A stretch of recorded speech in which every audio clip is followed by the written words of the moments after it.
Good morning. Uh, did we fall asleep? Wow, we must have been more tired than I thought. I, I guess we only got around to chapter 7 before, we passed out. But, yeah, we can definitely pick up where we left off another night. It's only just getting to my favorite part. When the human finds out that the ogre is... Oh, well, I don't want to spoil too much, actually. Gotta leave some surprises for you. Maybe we can read some other books between chapters, too. I found this new one by the wall called The Watcher's Game. But it makes very little sense to me. Perhaps you may be able to make some sense of it. Uh, yeah, anyway, I'll just leave a bookmarker and we can get out of this hayloft. I, I underestimated how comfortable it was here.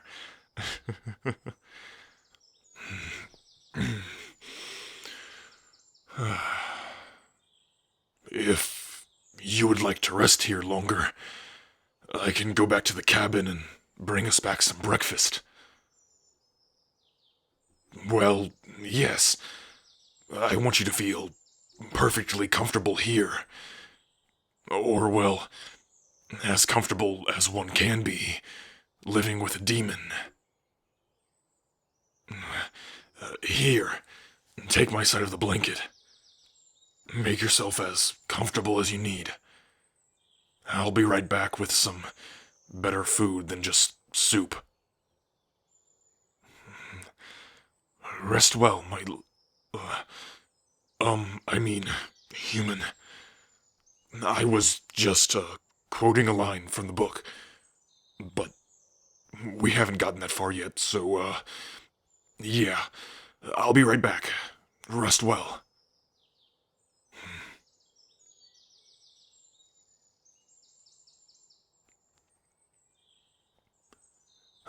All right, Lucky. I've brought you some food that goes around the oasis in the Badlands. It's better than that boiled mushroom water, in my opinion at least. Here, eat up, Lucky. Hmm? Oh, why, thank you. I'm not much of a cook, but I appreciate your appreciation. Now, eat up. Every moment on this side of the wall is pretty dangerous. Hell, it's still even dangerous for me, and I can take on a displacer beast. So, I need you at full strength. And if this is not enough, I can always go make more. I never really cooked for someone before, and to be honest, I actually kind of enjoy it. Makes me feel like I'm a little closer to being part of this plane of existence. And not in the deep dark of the abyss. Not many restaurants in the pit of demons, I'm afraid. And I don't really plan on going back.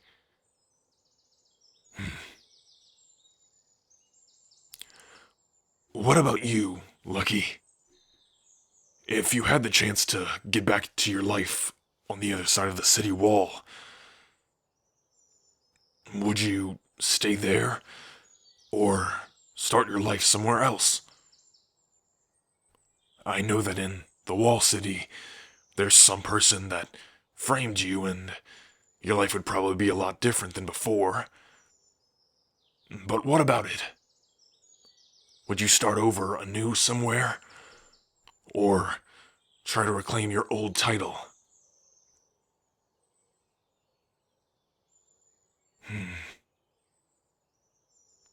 Really? That says a lot about you. You could either be adventurous and adaptable, or courageous and just. Either way, there is beauty to both. And added that to your natural beauty, and I'd say you're a pretty beautiful person, Lucky. One of the few that I've met, actually, that lasted this long in the Badlands. But I digress. You set the bar pretty high, so you may have just ruined all other people for me. But, seriously, I never expected that I would share my home with a native to this plane. The only other people of this world that I've encountered have seen me as the enemy, a monster that crawled out of darkness and needs to be put back in its place for the good of this world. Mindless and hostile. I can't really blame them too much. I've seen how my kin and brethren have treated your kind whenever an Oni was released. But I'm not like them. I don't think the same way. Instead of war, I like books. Instead of fighting, I'm a sucker for a good romance story. And instead of being the monster of the book, I want to be the prince who saves the day. That's kind of why I love that book in particular. It shows that even the monster can be the good guy and still be loved. It gives me hope that one day I can be like the Ogre Prince. No matter how I look or what I've done in my past, I'm only defined by what I've done now and by who I am and who I want to be. And I've decided that I want to be the Prince Charming of my story, and not the beast who captures the damsel. So, in light of that, I hope you know that I'm not forcing you to stay here with me. Yes, I have and do appreciate your company, but if you see an opportunity to cross the wall again and start your old life, I won't hold it against you.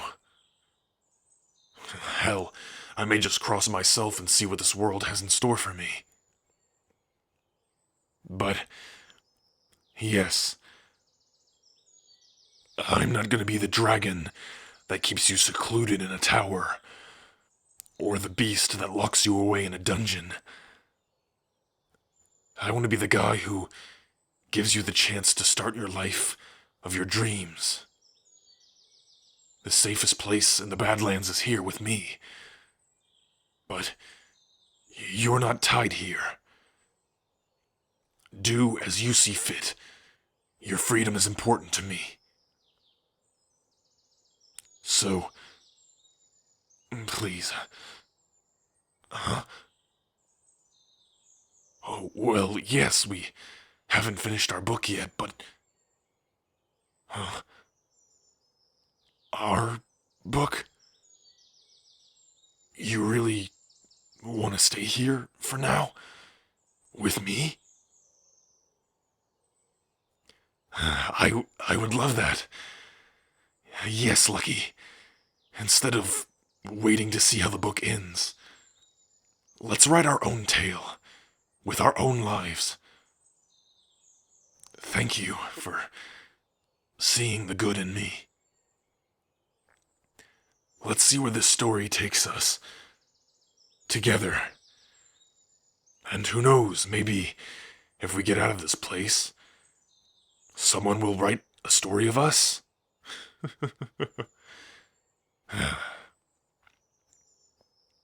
Thank you, Lucky. I never knew that my life would become anywhere close to this interesting. Perhaps I can show you around the Badlands sometimes. There is a couple of mysteries yet lurking within these crimson woods. Perhaps, though, for now, we should sleep in today. Maybe binge a book or two. I knew you'd agree. Make some room. Yeah, I'm a pretty big guy. And there's only so much hay to lay on here.